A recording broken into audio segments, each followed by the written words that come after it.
Bonjour peuple congolais. Papa, maman, onyokwami pona kozwa visa. Agence de voyage Smart Consulting et pona bino. Oza na posa obima na ba pays lokola Canada, États-Unis, ba pays nyonso ba État Schengen, Turquie na ba pays lolenge na lolenge na $500 Smart Consulting et saleli bino assistance et visa. Ba bourse peut être disponible pour na bana nyonso baza na posa okokende kotanga libanda pona pays ya Tunisie, Chypre et Biélorussie. Oza na posa ya kozwa biso toza esika ya kobunga te okomi na rond-point Willery na avenue Louvungi 165 l'immeuble Kazam na premier niveau. Toza wana oza na posa ya kozwa ba information na nzela ya téléphone. Oza na posa ozwa biso na nzela ya téléphone obengi biso na 081 144 38 91 soit obengi numéro mususu 081 32 62 203. Smart Consulting avec $500 on peut voyager partout dans le monde.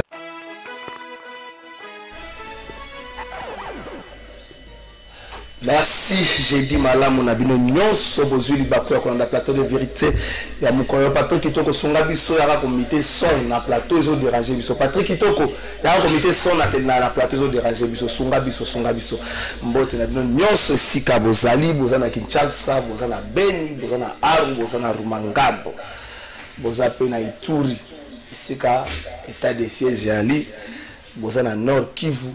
Vous avez un peu partout dans la République démocratique du Congo, jeudi 20 mai 2021 plutôt, Mboka o sengi to pesa ya malamu pona Mboka o.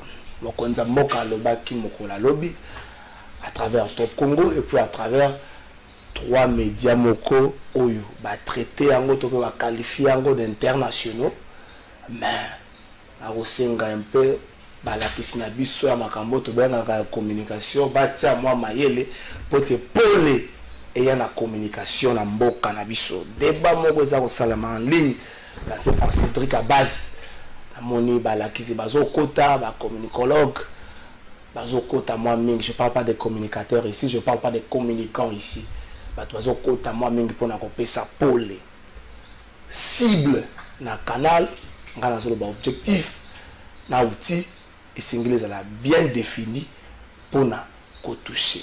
Kagame a dit, le président a dit, pour définir, c'est la communication, je crois, de part et d'autre, va définir cible na bango et puis va définir canal. De part et d'autre, va définir objectif et puis va définir outil. On va débattre autour de ça na plateau, mais nous allons promettre peut-être que la lobby na cause na centre à base na plateau. Na koloka ba communicateur na ba communiquer ba tendance sur FCC PPRD UDPS Union Sacrée na kotia bango arbitre ba mwana ko moni ko za Cédric basi ngana ko za kaka juste touche donc lobby ba to ba ko za na plateau za plus ba journaliste mais boya na matière na ko lobby te ke ko za bateau ba sala ka journalisme pour na musala na ye a échoué ki na bandiko ko ya ko leka na télévision mais ko za bateau akendaki kelasi pour na musala oyo na suki wana. Merci la bienvenue, c'est Sika Bozali. République démocratique du Congo, héritage de la famille Tshisekedi, héritage de la famille Katumbite, la famille Bembate, même pas la famille Mbikaï, héritage de la Congolais, c'est Sika Zouami, ou la Kanisi était Mokao, Zalakaye, Nintoko le Vlamukola Lelo. Na niveau, il y a ministère, il y a enseignement primaire, secondaire et technique, ministre Tony Mwaba, le professeur, Atiaki na Mupanzi,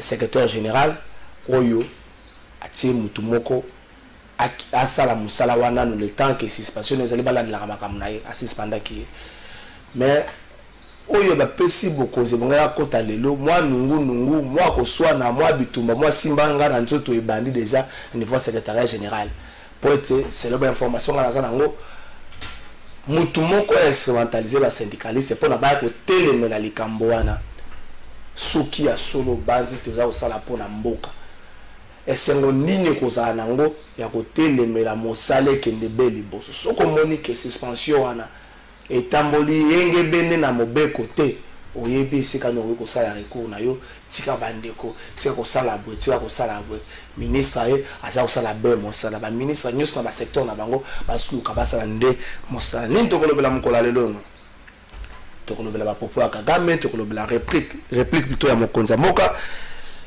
tokolobela parti politique pété tokolobela Bukanga Lonzo Matata Ponyo IGF tokolobela la gestion à ville province ya Kinshasa.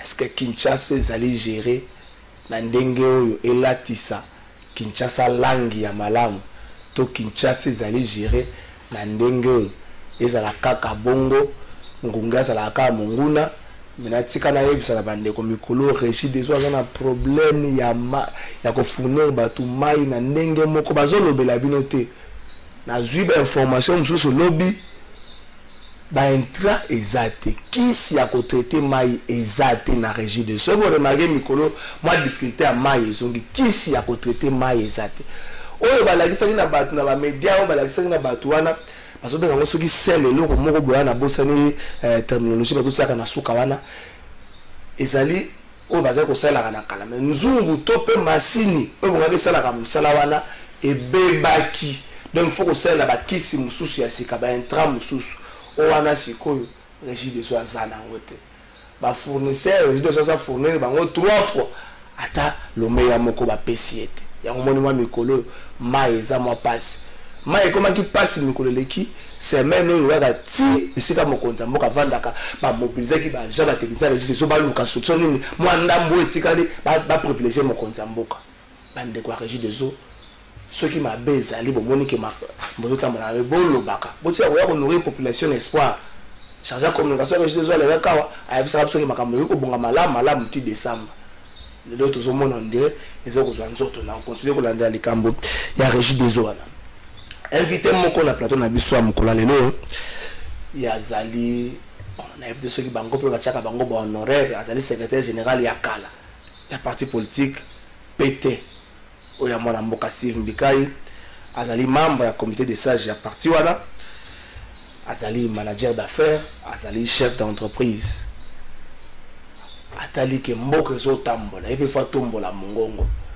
mais na epe ke Steve Mbikai azo tambola na logique moko alobi foba ba institution mususu eza na musata na mboka balongola yango tangaki ba sensa yemo mokamla ngabe yango sensa tangaki ba sensa atangaki ba conseil économique bon conseil économique peut faut retourner ba avis nini ko combien d'avis conseil économique a produisaka par an et quelles sont les répercussions à avis au conseil économique à produisaka pour continuer à base la bongo musala na bango ezanene répercussions na ngozane sensa so retourner ba so élection si la nante le roi bon so to vibo na 2028 peut-être ça élection communalité to bando keneka na procédure to ke na ngodongo lenganko ina sensa ba kusala kaka wana mwana mboka Camille Richard Kalele bonno ndeko naza malamu na tondi motondi pour la invitation à yo.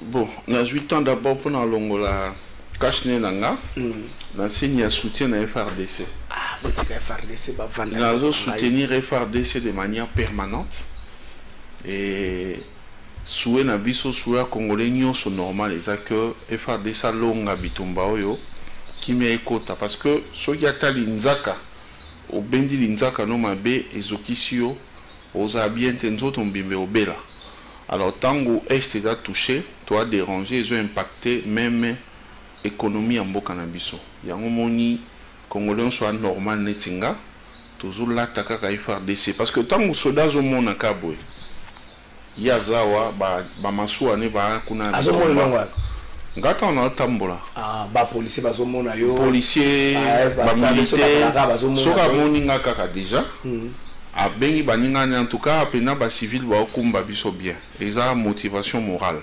au-delà de ça d'être au sein d'une émission bon je pense que Congo est déjà suivi un peu partout même na ba camp militaire bazomona ba konza ba soda ils ont ça bango que moralement baza bien bazo courage ya obunda. Na remercier une fois de plus dans le lobby pour l'invitation. Depuis que vous n'êtes pas politicien, moi je suis égoïste. on a besoin d'un soutien aux FARDC, c'est le comme malamu, on a boire qu'il y a un fleur. Mais nous avons un noté que nous avons marqué pour revoir conditions de vie militaire. Oui, mais ça c'est un go. Mutua bunda ekolo na kala na ebite lelo na sous discours ante ba mite bazono ba makila mabiso pona ekolo. Ça c'est un muta sop makila ne sopa na pona ekolo. Mais muta ngota ngazo ke no sopa makila ne pona ekolo. Libota tiki yango na ba conditionné loin de moi l'idée à kolembisa militaire na biso, mais il est grand temps de revoir paix makamana bino ba politicien bozo sala sama bozo ara na ba soutien bozo kana ba soutien bozo kana ba message tant que na Twitter ba paix des militaires baza na Twitter. Donc à la faille auto vivre lelo na Congo ils allient ba fruit ya résumé utobima. Résumé Utsobima, oui, ça n'a biso pratiquement 24 ans. So aujourd'hui bilan la bango médiocre aussi c'est un ya Mobutu. Donc jeunesse, je vois qu'à bateau bana ba 50 ans, tout ça sacrifié. Donc depuis to botama mboka na biso tozo non plaisir te. Parce que maréchal a géré nenga géraki na ba botaou na ye na makamnyo so aki nango. Ba oyo ba ye ba bi ba ki libéré. Au contraire ba ye lisusu compliquer biso vie ko pourrir biso vie. Donc mboka ezaki ya kozinda na libulu mo yaki très béant. Alors dans saluer volonté politique à chef de l'état actuel moi na mboka Félix Tshisekedi Tshilombo oyo azo bunda po bimsa mboka. On a mis presque 40 ans pour na rodinda. Alors pour na obima pe ali sekite. Il est vrai que Toko Bate qu'il faut tous la 40 ans pour Tobima. Parce que sa volonté politique est ça, implication et à Bayimbo Kanyon Suzali, Toko Bima n'attend moro ya mouké. Mais il faut comprendre que to outi musika.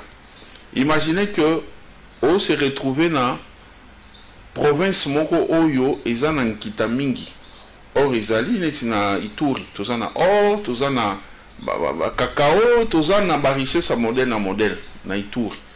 Mais quand bisika oyo bomengo wana ezali ba rebelle bazo bakangango bango sikone ba komi ko utiliser ko exploitango ba foutsa ba taxes des choses comme ça. Mais c'est une grande perte pour la caisse ya trésor public, pour notre trésor public. Alors wana kaka kuna boso tokyo zo Nord Kivu, Sud Kivu pe n'oubliez pas kuna pe ba groupes armés ezali côté pe boye Équateur tozu pe retard mingi parce que kuna pe mo ba mbutu mbutu ti lelo ezala kaka. Donc, tous les mboka moko oyo, on dirait que basu mboka mboka ezali.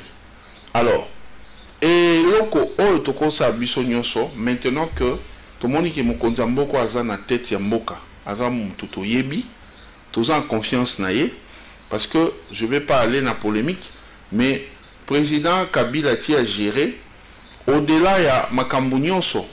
Bato azaye méfiant na ye majorité ba congolais parce que to ebita bimela wapi ya uta wapi to monyeka ya bando konza biso.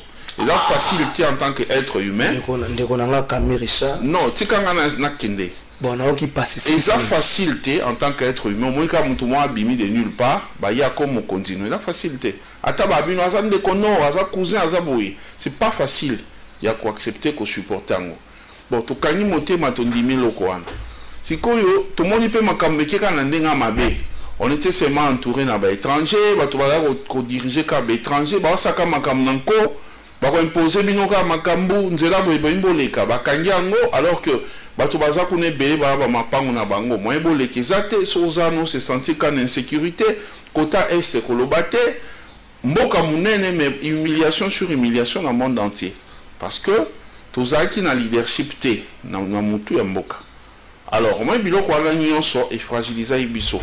Tous moyen te yako capitaliser kitana biso bon mengo toza nango na mabele pe na sia mabele poto tindi kamboka na biso likolo. Siko le roi chef de l'état a sa volonté politique eza. Au lieu toza nkata ba nungu nungu, nga za mtu ya ile peste. Naza mutafachite, naza mtu ya Papa Tshisekedi te, bien que na reconnaître pour nanga que père ya démocratie la paix Papa Tshisekedi parce que yenda bundi pacifiquement ti alembisa maréchal a okende. Alors menaza mutai de personnes jamais ko adhérer kuna contrairement na bato ba 1000 cartes ba parti politique. Alors mais nazo saluer combat na bango pe naza d'accord na lolengo yo makambezo kendele na Félix Tshisekedi. Alors pour nanga, ça c'est pas le moment toza na kati ya ko se tirailler. Maintenant que tout le monde dit que pouvoir est dans mboka na biso, et ça pas moi na mboka. Toza tokoza la ya sangana. Pour nanga je lance même un appel avec amour, na respect belé naza ngo pour na président Fayulu. Je pense que tout cause à l'aéro na batiraillement te ko créer même ba courant genre tous en la résistance tous en boy. Fait neto tika PPRD. Ba tu afdel. Fait baza bango na kwa na bango biso to sangana biso nyoso. To vandi sa makam. Tout ça ba réforme pour que makam besoin normal. Ce zone normal to ken na ba élection o ya gagner. Mais d'être aux divisé pour et de permettre te zo pesa moi na mboka Félix Tshisekedi faciliter au ça makambouté. Donc, il faut tout me revenir au moment que et qu'on impacter même va revenir en Mboka pour que Mboka ambition matin. Ah, Ndeko Camille Richard, oui Marilyn Le Pen. Oui, tata na Jean-Marie Le Pen. Très bien. À son gisuko. Yo longwe na secrétariat général il appartient na Mbulane. Ngai na longwe na secrétariat général il appartient nanga. De manière formelle, nous l'avons vraiment en 2019. 2019. Donc, tant que Steve Mikaï a comme ministre sous les règnes à Kabila, vous avez secrétaire général. Nous avons secrétaire général, mais il y a que petit Kalakaka ya Mukanda, parce que tu as instauré. Bon, évidemment, Makambo est à partir de Bisso, Nalinga Penza ko etalango sur la place publique. Et ça, Makambo interne. Mais au moins, tout ça qui est en place, permettez-moi. Tout ça est en place, formule mon il y a rotation, il y a occupation, il y a fonction. J'avais les titres officiellement, mais il y a des camarades, des collègues qui prenaient 3 mois, et jusqu'à ce que, en 2019, le président national a signé décision Moussoussou pour nommer secrétaire général Moussoussou Autoranesiko honorable Jules, que je salue, et voilà. Donc c'était ça. Quand vous avez fustigé Bilan en Kabila, il faut que vous ayez un parti politique. Dans l'opinion, on a un parti politique à l'équipe Cameroun, on a changé la couleur. Ndeko Kalafai. Donc, tant que vous avez votre besoin, non, les alliés un peu fibre, ils ont un cadre de Ndeko Kalafai n'a ni vraiment répliqué avec énergie, mon ya makasi, pour nous abandonner que Makambolobi est abongoté. Bisso, d'abord, Joseph Kabila a eu pouvoir en 2001. Papa Naye a eu 97. Bazui va gérer. Surtout ça ici, ça fait 24 ans. Dans 24 ans, on a surtout qu'il y a une logique. Oui, il y a une élection, c'est un bouton. PPRD, AFDL, va forcément trop. Pour gérer, imposer Joseph Kabila dans la tête en boca. Tout ça qui a concédé, au moins il y a pression, ils ont pris à sacrifice, il y a des Congolais combien de Koufa. Ils avaient peine à forcer. Donc ils avaient régime, il y a forcing, régime, il y a répression, mais qui veut pas libre. Point de besoin de rappeler au camion sur les cas en boca pour un mauvais souvenir et rebelle. Alors, comme en 2016.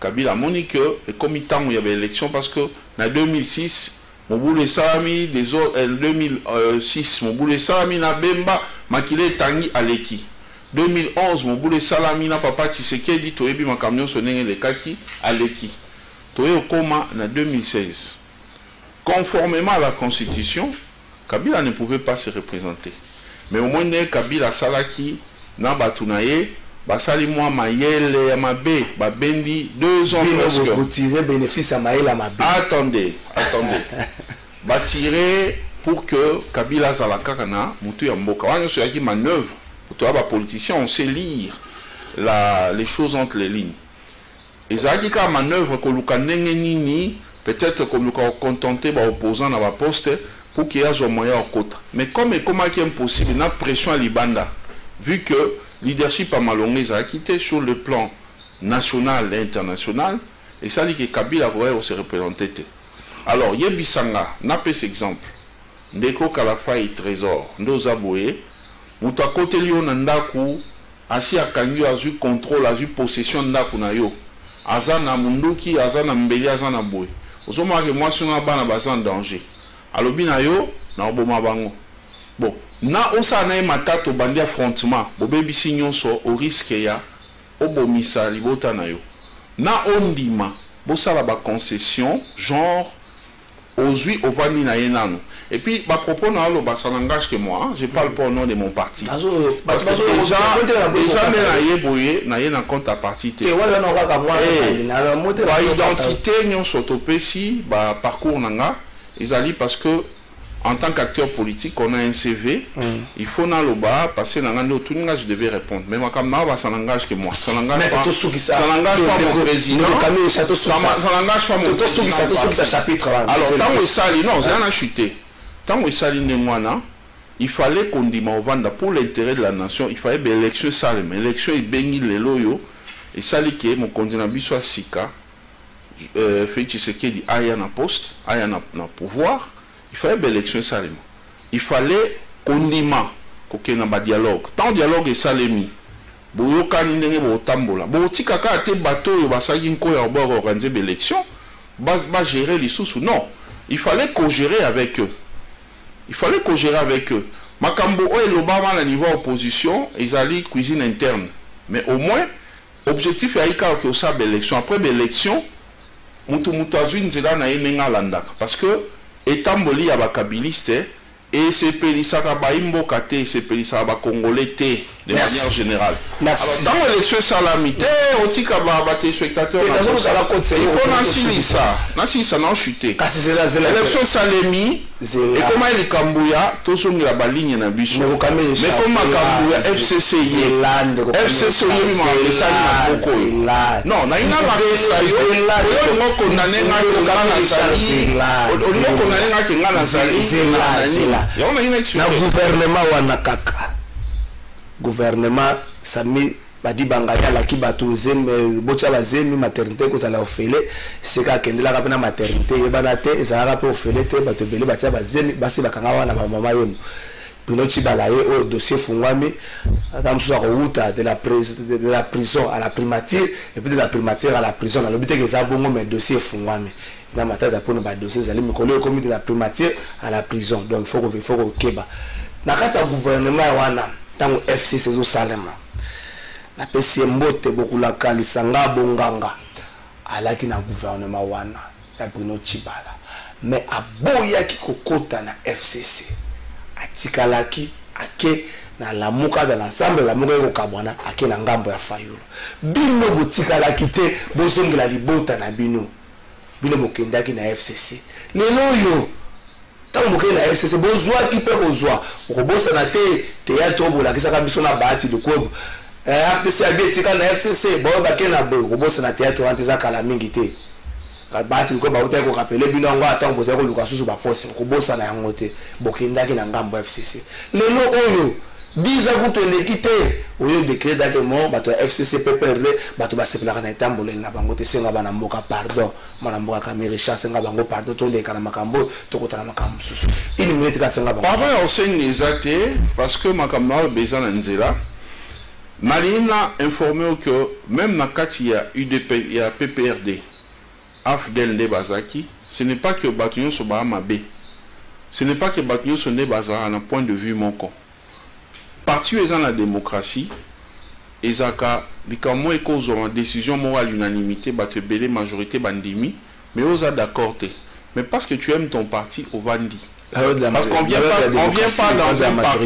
vient pas dans un parti politique pour nakaka au komi mbalamo bolingo zo ba poste non na parti politique dans un formé qu'on vient militer en même temps on s'est fait former kokende ngulu ngulu parti au kia c'est pas intéressant Simbika a quand même figure monene mbokoyo un grand formateur politique et bien que à sala kombo na makambo ba syndicat na mbokoyo soza en parti na c'est un privilège okokite ozawana pour na position mezoamio sepel na ngoto salbe non ya on ngati le na parti nanga mais cela ne veut pas dire que ba décision te zoama nga na za d'accord na ko par exemple moi moké chez nous c'est la démocratie so lingo so lingi to boy na ko par exemple actuellement président Abisso national a un mouvement mon quoi créé to bien en fonds patriotique 2023 ezali ndeko to pe muninga pembe na pété mais chef a gérant de manière différente pété za pété fonds patriotique à fonds patriotique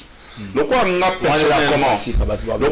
personnellement na convaincu té na likambo ya fonds patriotique je ne prends pas part dans la réunion, dans la fonds patriotique actuellement, va récolter même la signature pour la même institution budgétivore.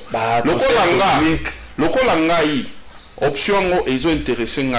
Je suis bien avec mon chef, mais ma fonds patriotique, ça ne m'intéresse pas parce que ce n'est pas le moment, il y a le Bélango. Alors, on a compris qu'on tirait à boulet rouge sur chef Nangate, une initiative, moi, je respecte ça, c'est un grand politicien. Au moment opportun, peut-être. Et qui est bien pour véritable solide en politique et à la raté. Mais comme pour le moment, Nazar, d'accord, je suis membre du parti. Il y a un lobano que, sur le même, na batanyo sur lobby, aux alliés, Moupanzi Sango, Yamalonga, Mbokoyo, au moment la média montenga dans les cas sous Kabila, dans sa l'émission, ou quoi, pour nana lobby la makamba Kabila, parce que je n'ai jamais été kabiliste, même Nandoto. Nazalango jamais.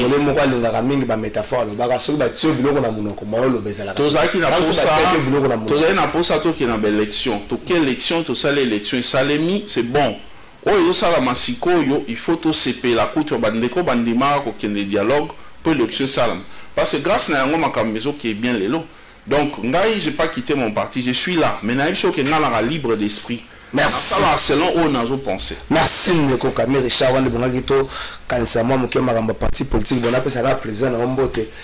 Bon soigner moi mingi na le kamba poste bon na ebiki na mandataire public hein président ya Sénat kanisa yé kotika mutu na etawa neza malamu te aza pe père de famille papa de maman na parti politique na basé belé ba mettre loko basé belé il faut ebi na Congo mbatu ba kanisa ke soko za na politique il faut za kaka na pouvoir faut gérer kaka moi de botement portion moko boye soko gérer te o nazo so muta comme ministre ba isi bino ko mi tour na bino donc quand c'est la mboka to ko c'est la ndenge wazaka ka osu parce que lobi quand même kamba président na nga parti te la pesi mbote ngai na tala côté na comme ça ben individualité moi je parle des idées et même mon président laissé na parti na ça parmi batoyo basala que culte à personnalité moi je ne suis pas de ce genre là nga lobako na kanisa te soyez mais na lobaka mais na lingi pété yo lobaka président Bahatia Kanisaye na poste. Non.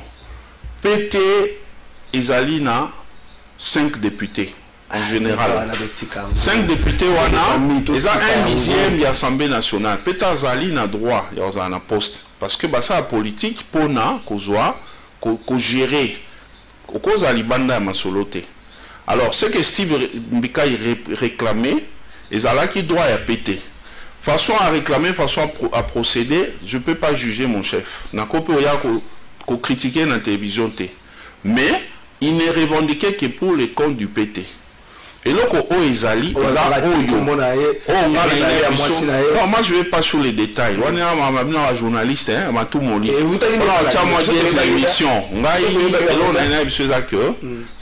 C'est un patron d'entreprise. Avant même un ministre, avant l'entreprise, il y a un école il y a renommé international. Donc, Azam Moutoute Oyo, soit à poste ministériel, non. Il faut ezalo kwa na muto baninga. Ce qui revendiquait ezali droit ya pété. Makambo interne et koti entre yé na ba député tout ça ko lukao nanya zala te, eza makambo interne ça se gère. Mais dire que azam tonzala luka poste pour na boy non. Ba ça rappel politique pour na poste. Somme toi ça politique. Alors je poste alors il faut se poser des questions. On fait la politique pour accéder na magistrature suprême ou bien aux un gouvernement aux un niveau moko aux un mécanisme malam aux un pour servir population na yo. Donc on a défendre président national ngate na peu comité mais c'était important un peu sur les éléments. Merci mwana mboka Kamiri Chato kangi penza makambo ya libota politique na to kangi yango to kofungola ngo suti zamsu na suka na uko loba eloko moko na kopesa ka mbot na bata parti politique no na ko le kambango mais bato balukaka ba poste so ezaki boyaka na makanisi na bino po mboka ebonga nebe mboko elege Ethiopie lokwa to ana si Ethiopie faut vérifier so bobutaka na makanisi balambo na ngo vote mboka ebonga. Et guerre médiatique, Paul Kagame d'un côté, Félix Tshisekedi de l'autre côté. Problème va cible s'imposer, mais il y a pas problème moko ça, il y a motuya notamment les cambo ya ba crime. Président Kagame ko boya ke ba crime salamité na mboka oyo kono ba ki docteur Mukwege batia quand même maloba na monoko président de la République a tomboli sous docteur Mukwege même à l'interne bongo to pesa na ye le kumo makasi na musala ya sali. Au monite que za pour biso moko na kati ya mboka to yebina noté kotia na siko esengeli bato oyo batombola ka bendele ya mboko na ngi to longwaka na docteur Mukwege soki na ba domaine nyonso ya vie des Congolais qui excellent nini to salaka na bango nini mboka salaka na bango lelo mokonza mboka tomboli mkongo na interview na cycle bo to mboka pera ntato pesa na Mukwege ya lokumu pena ya motuya moto eta muso bato bazali uzela kaka mutu moko ya libanda aya ko tirer à bouleur sur pour na belle na mboka la biso pour que biso totombo le kamba na biso moko à l'interne ni tout salaka na ba oya biso. De votre raison, merci pour notre question. Na banda d'abord par que fustiger comportement, il y a bateau ba réagissa qui immédiatement tant au président Kagame lobby. Mais le contraire, il y a des propos à Kagame étonnerait. Ce que l'obaki, makambo contraire, il y a l'obaki et au Kamisanga. Parce que Kagame Azali, capitaine de l'équipe à Rwanda. Capitaine de Rwanda, c'est lui. Il y a des mutazo kumbe la masolo na Rwanda. À quoi on ne jamais les kambo contre Libota Naye, au Rwanda quelque part aux Amasina Ban. Parcelle voisine Nabino, Batuni bango question kuna que non. Likambo moko que non bino bosali ba trouble qu'on a pas de trésor et tout ça mais il faut se défendre attention likambo ezali il faut se défendre parce que pour la consommation il y a pas tout ça moi na moko azaka moi bimi na ndenge te ça le kotata papa zate non condamné pe bango te non omoni mboke ke na bulu yekiwana yango lelo yo to moi makamba politique comme le roi théâtre mboke ke na bongo te toza na mokonzi moko numéro 1 comme on a Félix Tshisekedi Tshilombo yem ta kumbela masolo yende patron ya diplomatie ayebi nenga zo sa makambo Kabila mema biso banzela moko boye tia biso to bulungana ki sous Kabila les a perne za ye na za ja président ya Union africaine personne Tshisekedi aya bando zonga sa biso na masolo to zonga muke alors libulu eza munene et zoape moi temps mais tozo mata muke Kagame a lobby ezali lo moko tu batu ba s'agiter c'est parce que batu ba yebi stratégie ya kozwa ba poster ya olukaye ba na mboko yo soki oyoki likamo boluki critiquer mokonzi mboka po ba yeba yo po ba choka c'est ça les systèmes donc passe ya nous sommes dans qui passe na quoi na compteur sur ba boy ba saboter la stratégie et leur sali à ignorance d'abord ignorance ya ba ma diplomatie tambolaka deuxièmement motema mabe ya bato balingaka Félix Tshisekedi te. Oh papa ba propos ya Kagame ils ont engagé biso nani ils ont un impact nini sur masolo wana parce que rapport à mapping et salemaki na ba expert ya Nations Unies ba sali rapport certifié monde entier ba na rapport wana ma bitumbeza kaka ya obunda pour que tota ndeni quand on se traitement peut-être na tribunal moko transitionnel pour que bana kokata likambo wana ba punir ba coupable ba établir ba responsabilité.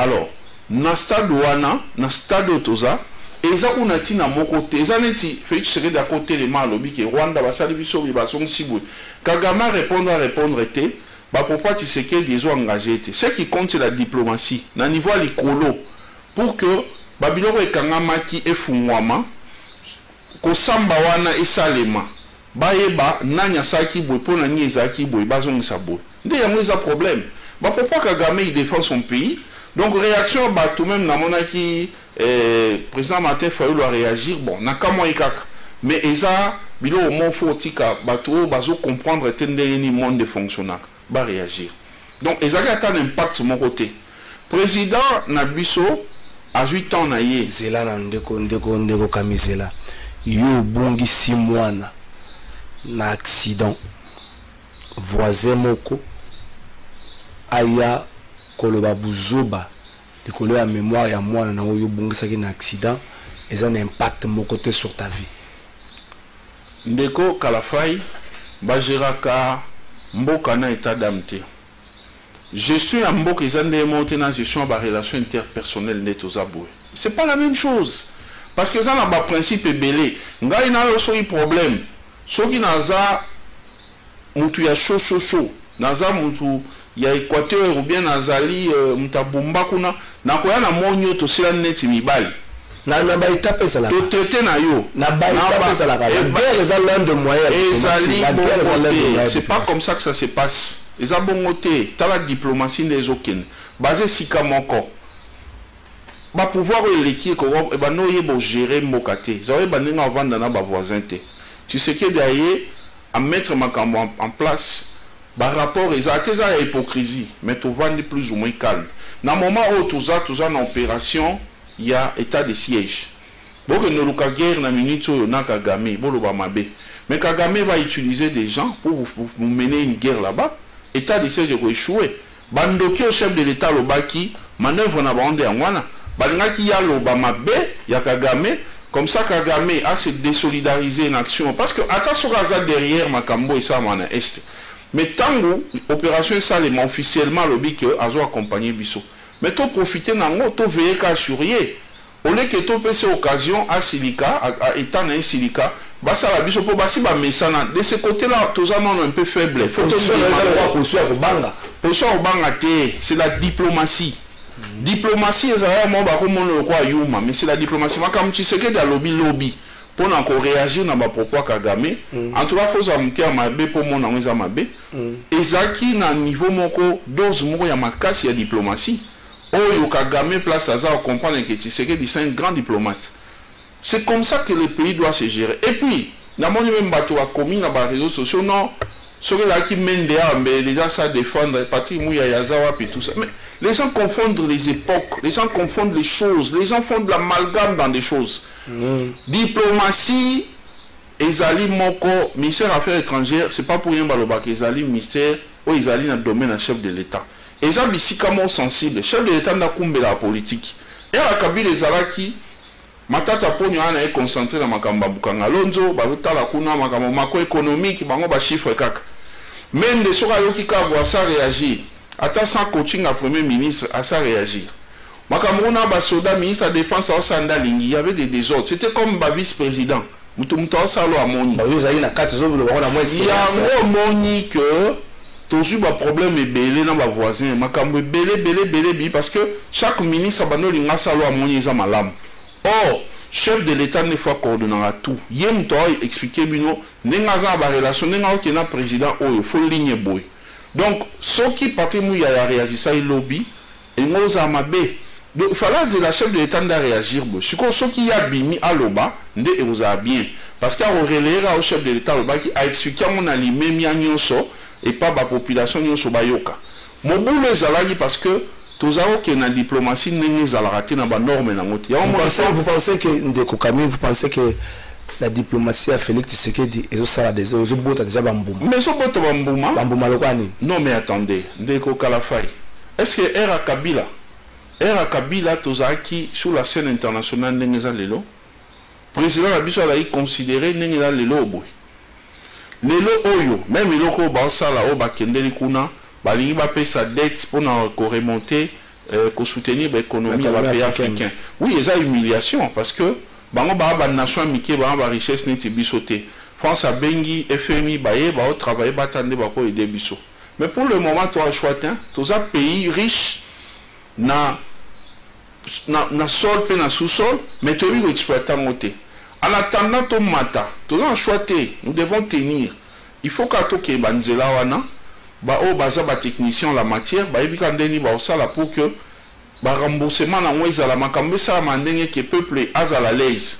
Alors diplomatie on est ya grâce ya Tshisekedi par rapport ya nengazo kumbe la masolo. Est-ce que nous on était considérés dans beaucoup to mona François Landaye na mboka na biso ma boudé président na biso.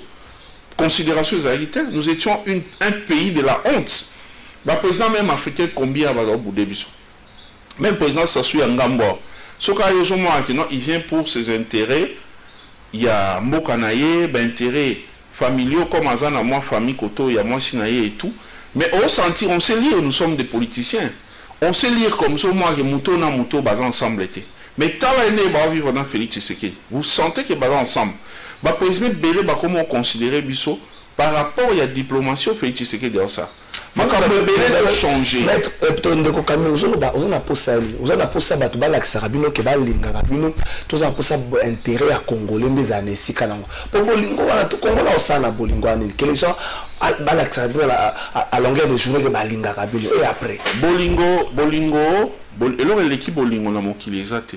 Tenana na ba bolingo za les sikata. Là on a expliqué yo, na kati bolingo, na considération na collaboration, il se passe beaucoup d'avantages. Au bino bozango bo pied biso biso to na to pied bino. Chef de l'État qui a ici ba chinois bo qui na antenne RTNC. Alobi na bango, ça doit profiter aux Congolais ba richesse. Ça doit être 50-50, 50-50. Alobi ngo boy. Tant bato bazoya ba chinois bazoya bato mboka belé bazoya pour que ba collaborer na gouvernement na biso. Na principe n'esprit à Tshisekedi déjà donnant. Et ça soutenir les gens qui investissent au Mouraye. Collaborateur moi Kabila géré na ndenge na ye baké kuna basali. Il y a combien de sociétés minières na Katanga kuna de manière générale na recevoir beaucoup de fils belé. Il y a ba camarades baza côté kuna les ba na chômage ba souffrir mais bazo mona biloko wana ndenge tous les jours ba kamiezo bimisa ba minéraux zo kende. Donc na ina lo ba que bolingo nazo lobela bolingo te na sens oyo zo zwelango. Je parle de la collaboration, de la coopération, de la considération et ça là que na esprit managérial, il y a chef de l'État en place et ils ont permettre mboka na biso pe gagner. Toujours sentir en honte peut-être psycho parce qu'azo lona. Hein? Mon qu'il faut pas un système lona lelo, buka lelo lamba lelo non, azo lona. Toromon nango. Gratuité enseignement moi particulier les kaki, ou les qui bien. Ni tete babilo européen et ya wili ba konga le temps procès ya to ba non clair. Mais Banque mondiale atinda mbongo yaki ba fute ba enseignant et puis même mbongo na bisoté. Puis tu sais que dio anazo bunda mbongo mso eko ya lisusu. Lobi na landi na télévision projet morongo bila bazo bénéficier na mbongo moko apona ba construction ma Kinshasa. Tout ça là cet argent là et zoya grâce à la coopération. Puis sous mobile à lobby batu baloba ke chef de l'État zo voyager ayaka na nini résultat yango. Donc ngai na lingité kozala le la bateau bazaka monter mamabe ya juger mutu sans que le temps. Moi je laisse le temps Tshisekedi, je ne suis pas tshisekediste, mais je suis heureux et content d'avoir un fils du pays à la tête de notre nation. Dans la foi que na ba critique nyonso zoya, na coaching oyo ya ba congolais de manière générale, bazo pesa na pouvoir wa sika. Je suis optimiste na ebi ke makambe ok bien. Ndeko Kami chateau pe mama mugeto pona résultat le mo bongo tozongo lobili kambu ya Kinshasa moko ya sika. Moi na Kinshasa moi la mboka moi ba geste balinga mingi jurisprudence mais ndeko Chantini ngobila sana jurisprudence ya échec. A geste ba passer un peu le kamba Chantini ngobila sana jurisprudence ya échec. A échoué kana yumbi. Asa je répète na maïlombe sana jurisprudence ya échec. Est-ce que ya ekolanda eto na Kinshasa mais ce ko tali déjà na mwanda mbo asali oliko ndima ke kolanda je ne confirme rien mais ce ko tuni bakino ba rondi ma ke kolanda pour Kinshasa capitale sans norme. Kinshasa muna muta sala loi na ndenge na ye ba de ko police na bandeli état de siège Ituri Nord Kivu na boulevard Lumumba te na pompage kuna na CT état de siège na pompage na CT botika bande kwa moto basala pe musala bazobima balukaka bazobima te po balukaka bafutaka ba 60,000 na ba 100,000 na ba souciate po mbongo ba souciate pe sika kendaka mutabeti la biso lisolo azate état de siège Ituri na Nord Kivu tokina on arrêche. Depuis très longtemps Kagame azalaka na posture wana ya kobuka lokuta. Kagame pambate, c'est que vous ne pouvez pas oublier système éducatif. Il y a ba Rwandais, mingi penza ba Rwandais Tutsi. Ezali fondé sur ce qu'on appelle l'art de mentir. na munoko na bango ba benga soki ubote soki ubote quelque chose de pareil que nini mo wana na consigne nango na bossa ni nango terminologie nango exact mais un peu comme ça. Donc moi na tout temps azokola banda bo mwana il faut aye bandenge nini asengeli kokosa devant une situation. Mensonge wana oyo bakola na yango ekoma mbo moko na bango ezalaka expression pour na bango ya ko s'exprimer, cherchant soit à se défendre, cherchant mingi penza à obtenir beaucoup de faveurs. C'est comme ça que souvent qu'utilisant ces mensonges bazula biso bavance ebele na makambo ebele par rapport à la communauté internationale, par rapport à la structure d'organisation mingi na niveau international.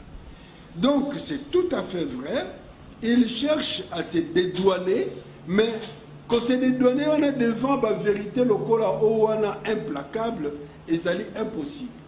Et ça est impossible parce que consigné dans les rapports mapping, il y a des gens qui vivent au jour le jour, il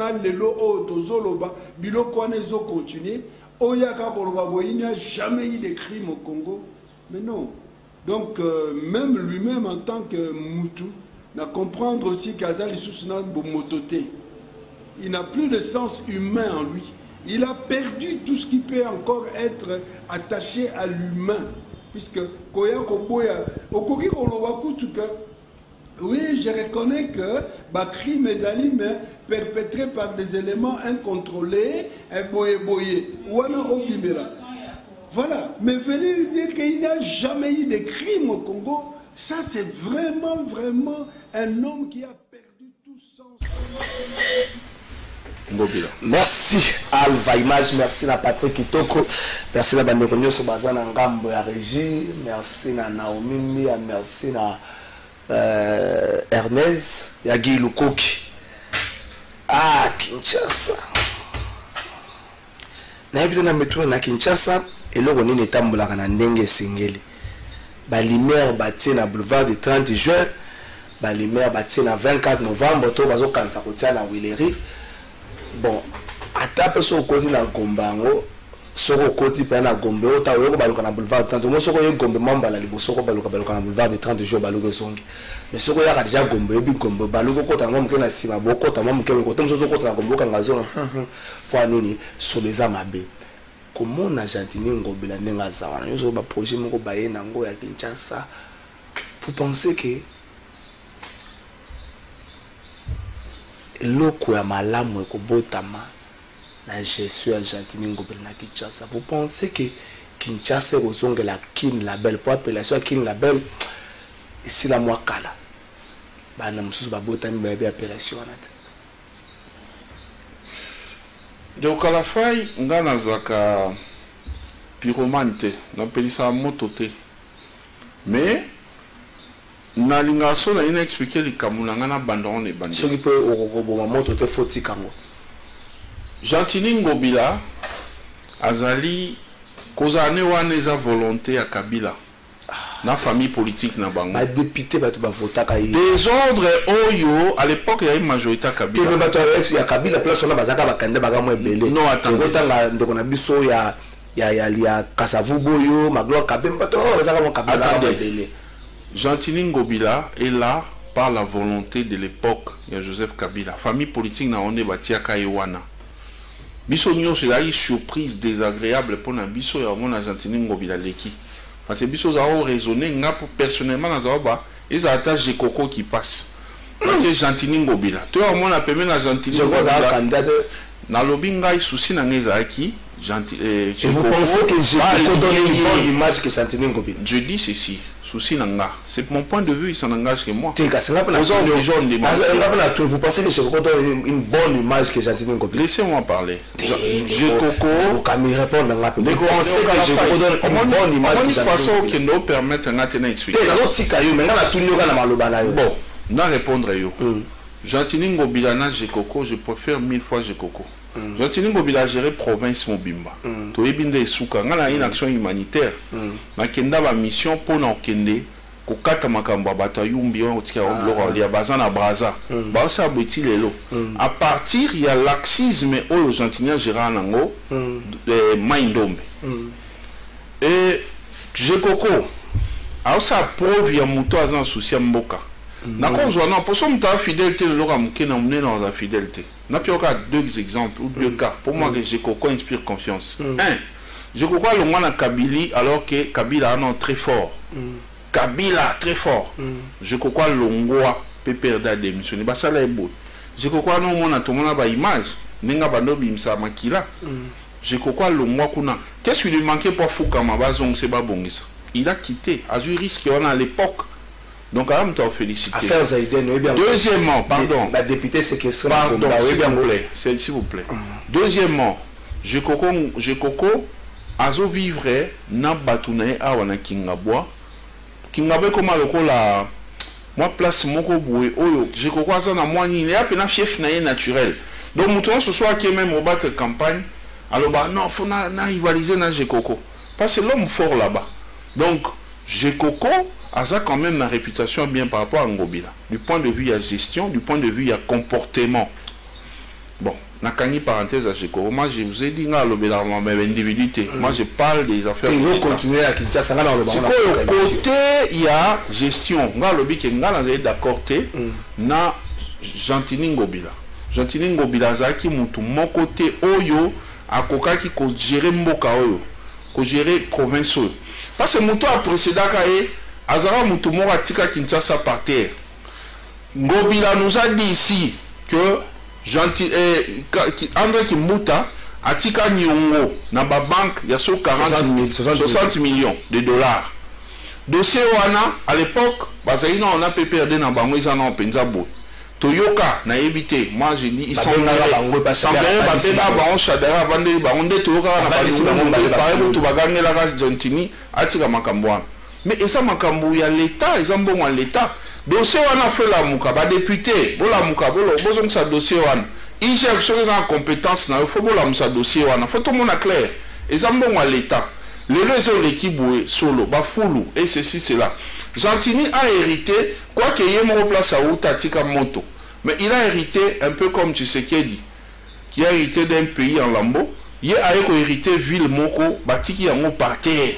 Donc ville moro mituna mais ville qu'est-ce que je peux faire et ça monsieur à Kinshasa so ke ineti ba changwa kati o mituna na Kinshasa to na intérieur tout ça là c'est quoi parce que tout ça qui na gouverneur mowa qui na champion donc il y a peu ça talaté na ba proche na yé après ça talaté na parti na yé après ça talaté na ba entourage na yé baza bien mais ville boyé et c'est ba aventure et c'est ba biloko moko tina to mo na ba filmer gouverneur Azobina, tout ça, c'était comme ça.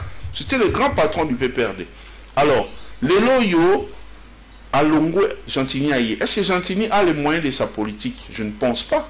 Azan ba moyen ba politique n'était. Parce que bango morona nka bato PPRD. Baza a combien ba futa ba impôt, ba futa ba taxe à l'état par rapport à ba mapa mo mine ba immeuble bazan non. Ba futa raté. Donc ezana musala moko oh il fait ça les moyens toilettage. Les pays les institutions, de manière générale, doivent être décabilisées. Si on va décabiliser, mentalité ouane l'ongwe na mito bato. Nde moi qui m'y kokota. Comment expliquer le gouverneur Mobimba depuis ailleurs? Si le lona va convoquer a été dans l'Assemblée provinciale pour ailleurs justifier gestion. Oui, mais il faut ça les mais pourquoi ça a mis 2 ans pour ça? C'est normalité. Il y a un gars qui a ben dans la population. En 2023, ne votez pas des gens par rapport à l'église. Par rapport à ceci, déjà ce qui se fait là, les députés, courant, un député doit aller coincer. L'État est patron des patrons. L'État est un bon collègue, Congo Mobimbo. L'État des fois, on peut pas ça makambo. Bangoba mema, initiative et permettre l'État et permettre l'exécutif et la provinciale et nationale va travailler pour améliorer les conditions de vie à Congolais. Ce n'est pas un député de venir vous amadouer avec Basinga courant, on a aussi développé. Et quand il fait ça, il y a dette morale inutile. Il faut voter bateau capable. Pas des gens qui vont là-bas pour monnayer, mention, nini. Donc, il faut bofungola misu banakini bofungola misu pour que mboka na biso bon situation to vivre ça biso te c'est pas normal ndeko Camille Richard Zokene malema na suka si je me repose au sala moi makele les ali kamba bukanga lonzo ezali IGF ezali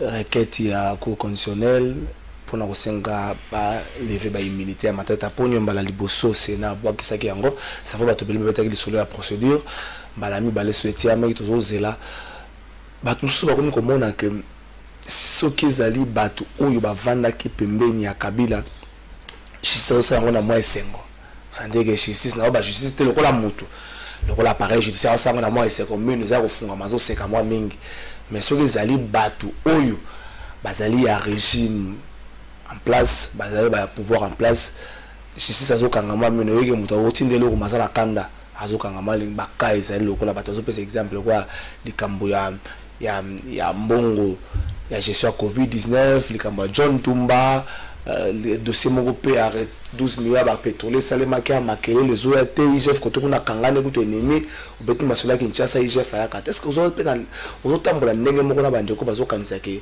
soki za ba ba jiraki na Kabila justice azoseka mwa mingi donc à la fin il est dans le bano mabele kaki makasi mingi libulu ya mabe le kai mozindo trop Félix azobunda azobenda mboka ebima mais eza sikote nde tout le monde a ba résultat to ki malembe na kati ya justice wana si Matata Mponyo peut se permettre aujourd'hui de dire que justice est instrumentalisée est politisée azo le bango en connaissance des causes pour ayebi ndenge bango bazali ko instrumentaliser bazali ko politiser justice il était quand même le patron de l'exécutif ayebi donc ayebi makambasa na ba justice wana alors là dedans ezan na batu oyo bakoza la paix bato justice basé belé bakonze belé ya justice o ba sa musana bango bien en passant na ko pesa mbote na bato kwa ba ya inspectorat général et IG Grégoire na ko pesa mbote na bato justice belé ba magistrat belé baza ba sa musana bien mais ça pe na ba musu baza oyo baza wana par la volonté grâce ya ba kabiliso babimi tant ba dossier zo ya ba vandela. Les gens qui ont police et belé. Président Gabriel Monki a l'arrache tous les jours. Le dossier n'a pas de la alors, il peut même mukanda qui n'a pas de police pour exécuter. Il y a police, il y a tribunaux pour juger. Et donc, il y a la justice, il y a pas exécuter, il n'y a pas comment senga, il n'y a pas créé le tribunal, il n'y a pas juger, il notaire là, est-ce qu'ils ont bien, non. Tout ça là, ils allaient, comment on appelle dette morale au bazan vis-à-vis à bateau batira on a place wana alors il faut qu'on la justice soit sikabaye faire organiser séminaire il y a conscientisation il y a nationalisme qu'on l'accès bateau cause républicain des choses comme ça c'est très important valeur parce que ceux qui ont un niveau na yo ozo ça au moins mabe yeba ke na minute wana ba province nyo so mutu moko ça la même chose que yo mboke ko avancer te ngai naza pour que nyonso oyo asala mabe oyo asa amateur ya justice oyo aliata enseigne ya justice na mboka pardon justice asa musa asa UDPS asa PPRD asa Kabila asa nani justice asa musa na ye chef de l'état abeta lisusu c'était période moko accéléraki azako veiller azo vanter justice tout le monde a pena mambekenda comme on l'a la mamke azo msasu lo kolowana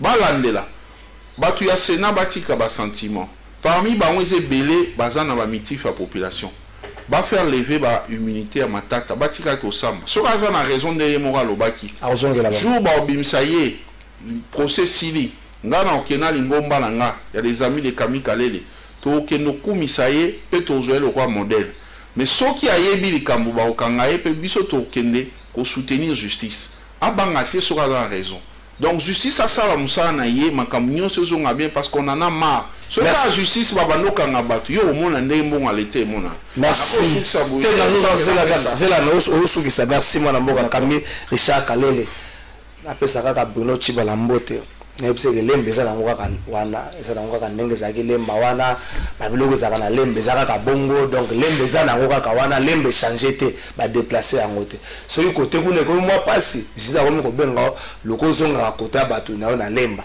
e ko za moi loko moko malamu za ka moi pasi pona nga kotanga ba kombo ya batu na télévision mais de quoi za mutalanda ka biso depuis Gabon apesaye na souhaiter bon anniversaire maman Christelle Mukundi Ngoy.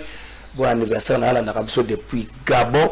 Merci na ndenge za libanda ya mboka mondima kolanda biso. Na kisasa pe na souhaiter bon anniversaire na Giovanni Embeya.